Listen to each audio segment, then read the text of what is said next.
గురూజీ 72 గంటల్లోనే ఫోన్లోని అద్భుతమైన జ్యోతిష్య పరిష్కారం చూపిస్తారు. నమ్మండి, నమ్మకపోండి, ఇది నిజం. శ్మశాన కాళి రుద్ర చౌడీదేవి ఆరాధకులు నంబర్ 1 వశీకరణ స్పెషలిస్ట్.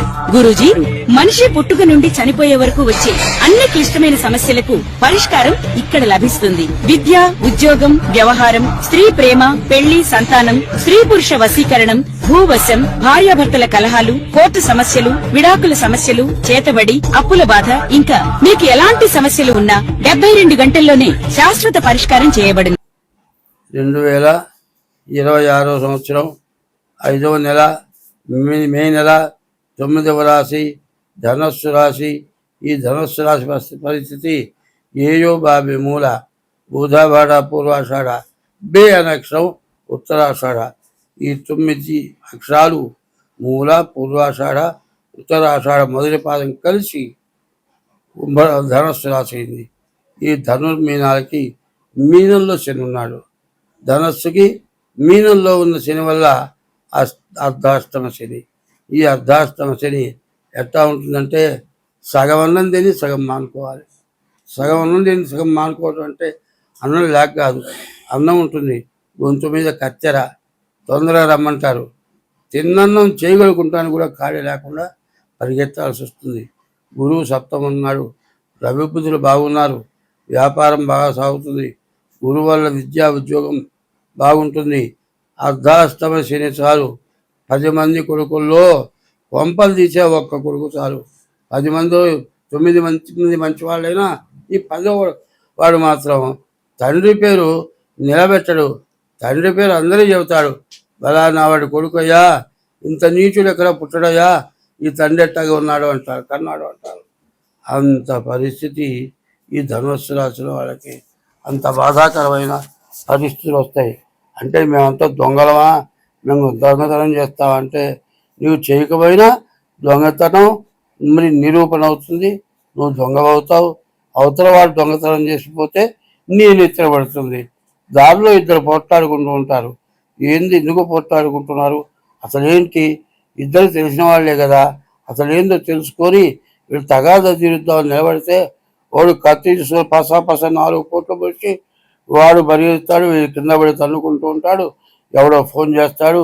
మరి ఈ ధనుస్సు రాశి వాడు చూస్తూ ఉంటాడు, పోలీసులు వస్తారు, వీళ్ళు ఎత్తుకుపోతారు. ఎందుకు పుట్టావో చెప్పరా అంటారు. కత్తి అక్కడ పడి ఉంటుంది, పొడిచిన మనిషి లేడు. మరి చూస్తే ఎవరిని అంటే ఏమో నాకు తెలియదండి, చచ్చిపోయినాడు మనిషి ఇక్కడ ఉన్నాడు అంటారు. అంతేగాని వీడు పొడిచాడా లేదా వాళ్ళు చెప్పలేరు. అయితే దగ్గరుంటే పొడిచినట్లే లెక్క. ఇట్లాంటి పరిస్థితుల్లో కేసు అవుతుంది, బాధలు పడాల్సి వస్తుంది. కాబట్టి ఈ శనికి తగిన జపం చేయించుకోండి, నల్ల నువ్వులు దానం ఇవ్వండి, మరి శివాలయంలో చండీ ప్రదక్షిణాలు చేయండి, మారేడు దళంతో శివుణ్ణి పూజించండి. శనికి నల్ల నువ్వుల నూనెతో శనివారం అభిషేకం చేయండి. అట్లా చేస్తే కొంత విముక్తి కలుగుతుంది. రాహుకేతువుల మధ్యలో గ్రహాలు పడ్డాయి. మరి సూర్యుడు చంద్రుడు కూడా గ్రహం వచ్చింది అంటే మరి రాహుకేతువుల మధ్యలో పడితేనే వాళ్ళకి అంతటి బాధలు వచ్చినాయి. కాబట్టి మనం మానవులు సామాన్యులం కాము. కాబట్టి ఎంత జాగ్రత్త పడితే అంత మంచిది. డేట్ ఆఫ్ బర్త్ ద్వారా జాతకం చూపించుకోండి. స్వస్తి. మానవ జన్మ ఎత్తిన తర్వాత మంచి పని అయితే తొందరపడి చేయరు, చెడు పని అయితే తొందరగా వెంటనే చేసేస్తారు. ఎవరి మీద ఖర్చు ఉందనుకుందాం, కొంతసేపు ఆ ఖర్చు ఉన్నవాడు ఏం చేస్తాడు, వీళ్ళు చంపి పారేద్దాం అనుకుంటాడు. చంపి పారేద్దాం అనుకున్నప్పుడు ఏం చేస్తాడు, ఏం దొరుకుతుందో 4 పక్కలు చూస్తాడు. ఒక గడ్డ పొరగో, ఒక గుండ్రాయో, మరి ఏదైనా గట్టి వస్తువు కనపడదు, అక్కడే సారి వేసి తలకాయ వలగొట్టాడు. తలకాయ బగిలా మనిషి చచ్చిపోతాడు. లోపల నీకేదో అపకారం చేశాడు. అపకారం చేశాడు కాబట్టి వీడిని బతకనివ్వకూడదు. నీ ఉద్దేశం ఏంటి, నీకు అపకారం చేశాడు, ఇంకా ఎంతమందికి ఇట్లా చేస్తాడో, కాబట్టి వీడిని బతకనివ్వకూడదు అని నువ్వు అనుకుంటావు. కానీ అది నీ బాధ్యత కాదు.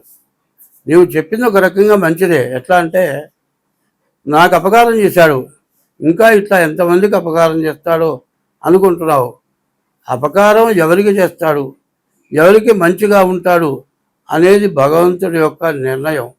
మరి వాడు పెళ్లి చేసుకున్నాడు, పిల్లలు ఉన్నారు, పెళ్ళాం పిల్లలను ఎవరినైనా సరే వాళ్ళు ఎంత వేధించినా ఎన్ని బాధలు పెట్టినా వాళ్ళని చంపడే కారణం ఏంది? వాళ్ళకి వీడికి విరోధం లేదు, వాడికి వీడికి ప్రేమ ఉంది, నీకు వాడికి విరోధం ఉంది. ఆ విరోధం వల్ల వాడు నువ్వు వాడిని చంపావు. దానివల్ల ఈ ఏలినాటి శనిలో అష్ట కష్టాలు వస్తాయి. ఈ శనిలో ఉన్నవాడు అట్లాంటి సంపదన్నా చంపచ్చు, ఎవరినైనా చంపబడచ్చు, ఎవరి చేతైనా ఇట్లాంటి ఇబ్బందులు కష్టాలు వస్తూ ఉంటాయి. కాబట్టి దీన్ని చాలా ప్రశాంతంగా ఓర్పుగా పూర్వజన్మలో నేను ఏదో చేసుకున్నబట్టే నాకు ఇట్లాంటి బాధలు వచ్చినాయి. ఎప్పుడు ఎవరికి ఏం చేశాను, బాగా ఏది చేయకపోతే ఎప్పుడు అందరిలో మంచిగా తిరిగాను, మంచివాడిని అనిపించుకున్నాను, బాగా డబ్బు సంపాదించాను, ఎవరు నన్ను చెడ్డవాడని లేదు. ఇప్పుడు ఇంత బాధలు ఎందుకు వచ్చినాయి? నేను చేసిన పాపం మీద ఉంది, దానివల్ల ఇట్లా వచ్చింది అనుకుంటూ మరి జాతకం చూపించుకొని డేట్ ఆఫ్ బర్త్ ఉంటే డేట్ ఆఫ్ బర్త్ ద్వారా, డేట్ ఆఫ్ బర్త్ లేకపోతే శాస్త్ర సాముద్రిక ద్వారా జాతకం చూపించుకోవాలి. అయితే ఈ రాశి వాళ్ళకి ప్రత్యేకించి ఏమిటంటే 3 రాసులే బాగున్నాయి. 1 రాహువు, 2 బుధుడు, 4 శుక్రుడు. అయితే రాహువుని అట్లా పెడదాం. బుధుడు శుక్రుడు వల్ల పూర్తిగా బాగుంది. పెళ్లి కాని వాళ్ళకి పెళ్ళి అవుతుంది, పెళ్ళి ఉంటే సంతానం కలుగుతారు. మరి భర్తకి ఇద్దరు కూడా మంచి ఆదాయం వస్తుంది. కాదు ఇల్లు కట్టుకోవాలని కోరుకుందనుకోండి, ఇట్లాంటి టైంలో ఇల్లు కట్టుకునే అవకాశం వస్తుంది. బుధుడు బాగున్నాడు, వ్యాపారం బాగా సాగుతుంది. కానీ రాహుకేతువుల మధ్యలో గ్రహాలు పడ్డాయి. ఇది కాలసర్ప దోషం. ఈ కాలసర్ప దోషం ఎట్లా ఉందంటే ప్రతి చోట ఇంట్లో భార్యాభర్తలకి, రాజ్యంలో రాజులకి, మంత్రులకి, ఇట్లా ఉద్యోగస్తులకి అందరికీ కూడా ఒక రకమైన సమస్యలు, బాధలు.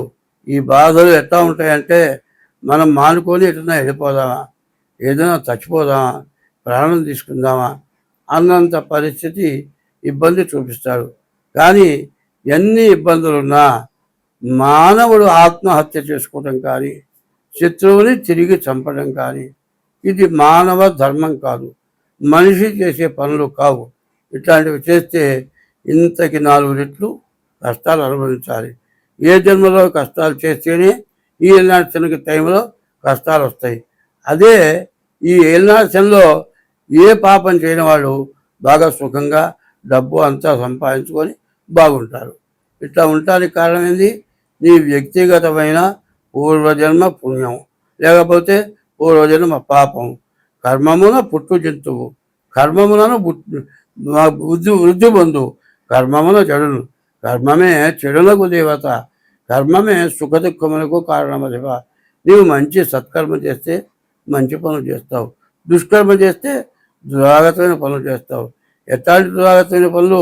ఒక ఊళ్ళో ఒకటి ఉంటాడు, ఎదురు అవడానికి భయపడతారు. ఉరికే చొక్కాలు జేబులో పట్టుకొని లాక్కొని పోతాడు, డబ్బులు మెళ్ళో గొలుసుంటే తెంచుకుపోతాడు.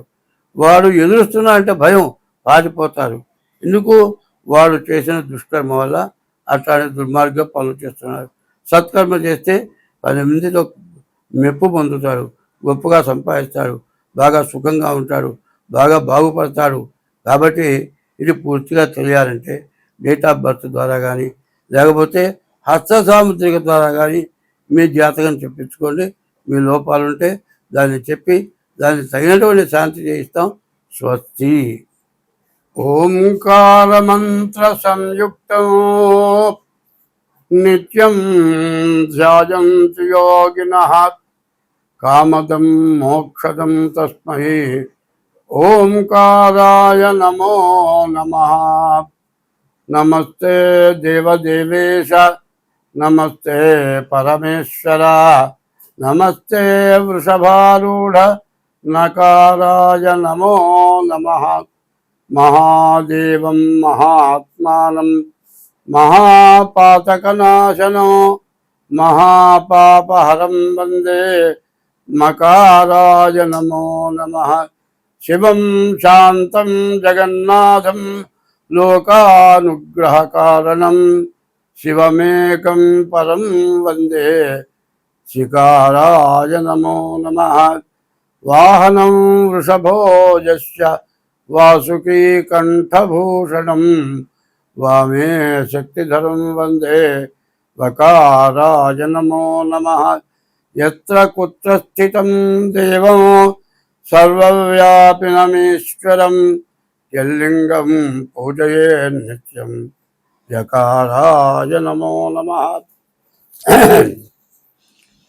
2026 సంవత్సరం